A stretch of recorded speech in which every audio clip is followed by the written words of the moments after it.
America, Israel, ஈரானுடைய தாக்குதல்கள் நாளுக்கு நாள் அதிகரித்து வந்துட்டு இருக்கிற வேளையில உயிரிழப்புகளும் அதிகரித்து கொண்டேதான் இருக்குது. அந்த வகையில அமெரிக்கா, இஸ்ரேல் சேர்ந்து ஆரம்பித்த இந்த தாக்குதல்ல ஈரான் அதிகளவான பாதிப்புகளை சந்தித்திருந்தது. ஈரானுடைய உயர்மட்ட தலைவராயிருந்த அலி கமேனி உள்ளிட்ட பல்வேறு ராணுவ வீரர்களும் இறந்ததாக சொல்லப்படுகின்றது. அது மட்டும் இல்லாம தெற்கு ஈரானில் தாக்கப்பட்ட ஒரு பாடசாலையில 165 மாணவர்கள் பலியாகி இருந்ததாகவும் சொல்லப்படுகின்றது. இதுக்கெல்லாம் பதிலடி தரக்கூடிய வகையில ஈரான் ஹோர்மோஸ் நீரிணையை முடக்கியிருந்தது. இதனால பல நாடுகளுக்கான எண்ணெய் தடைப்பட்டதோடு பல்வேறு நாடுகள் பொருளாதார ரீதியில் பாதிப்புகளை சந்தித்திருந்ததாகவும் சொல்லப்படுகின்றது. இந்த தாக்குதல்ல முதல்ல ஆரம்பித்த இஸ்ரேல் மீது ஈரான் ஏவுகணை தாக்குதலை மேற்கொண்டிருந்தது. இதில் சில ஏவுகணை தாக்குதல்களை இஸ்ரேல் தடுத்து நிறுத்தியிருந்ததாகவும் சொல்லப்படுகின்றது. அமெரிக்கா, இஸ்ரேல், ஈரானுடைய இந்த போர் பதற்றத்தால மத்திய கிழக்கு நாடுகள் பெரும்பலமான பாதிப்புகளுக்கு உள்ளாகின்றன.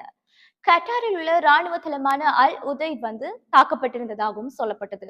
அத்தோடு சவுதி அரேபியா மற்றும் குவைத்தில் உள்ள அமெரிக்க தூதரகங்கள் பாதுகாப்பு கருதி மூடப்பட்டிருந்தது. மேலும் வாஷிங்டன் மற்றும் வளைகுடா நாடுகளில் வசிக்கக்கூடிய அமெரிக்க பிரஜைகள் உடனடியாக வெளியேறுமாறு அறிவுறுத்தப்பட்டிருந்தாங்க. ஈரானுடைய தாக்குதல்கள் தொடர்ந்தும் அதிகரித்து வருவதால அமெரிக்க அரசு ஈரானுக்கு எச்சரிக்கையும் விடுத்திருந்ததாக சொல்லப்படுகின்றது. மேலும் இலங்கையினுடைய கடற்பரப்புக்கு அண்மித்த பகுதியில ஈரானுடைய கடற்படைக்கு சொந்தமான ஐரிஸ் டெனா அப்படின்னு சொல்லக்கூடிய கப்பல் அமெரிக்க நீர்மூழ்கி கப்பலால் மூழ்கடிக்கப்பட்டிருந்தது. இதில் மொத்தமாக இந்த கடற்படை கப்பல்ல இருந்தவங்க 180 பேராக சொல்லப்படுறதோட 32 பேர் உயிரோடு மீட்கப்பட்டதாகவும் 80 பேரின் உடல்கள் மீட்கப்படும் காட்சிகளும் அண்மையில வெளியாகி இருந்ததாக சொல்லப்படுகின்றது. அத்தோடு ஈரானுடைய இரண்டாவது கப்பல் இலங்கையினுடைய கடற்பரப்பை அண்மித்த பிரத்யேக பொருளாதார வலயத்தில் நிறுத்தி வைக்கப்பட்டிருந்ததாகவும் சொல்லப்படுகின்றது.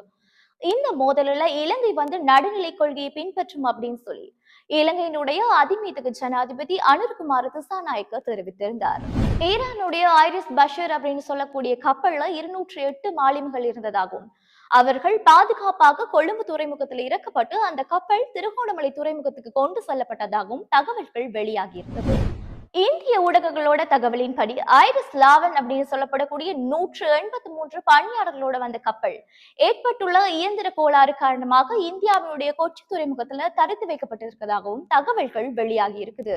இந்த நிலையில அமெரிக்க ஜனாதிபதி டொனால்ட் ட்ரம்ப் ஈரானுக்கு வேற வழியே இல்ல, ஈரான் சரணடைவதுதான் இதற்கான ஒரே வழி அப்படின்னு சொல்லி சமூக வலைத்தளங்களையும் பதிவிட்டிருந்தாரு. இது போன்ற அப்டேட்களை உங்களுக்கு தரதுக்கு நாங்களும் தயாரா இருக்கிறோம். நீங்க பண்ண வேண்டிய ஒரே ஒரு விஷயம் எங்களோட குரு டிவியை ஃபாலோ பண்ணி இந்த வீடியோ உங்களுக்கு பிடிச்சிருந்தா லைக் அண்ட் கமெண்ட் பண்ணி ஷேர் பண்ணுங்க. இது போன்ற ஒரு வீடியோவில் உங்களை சந்திக்கும் வரை வரைக்கும் உங்களிடமிருந்து விடை பெறுவது உங்கள் தோழி ஷாலினி.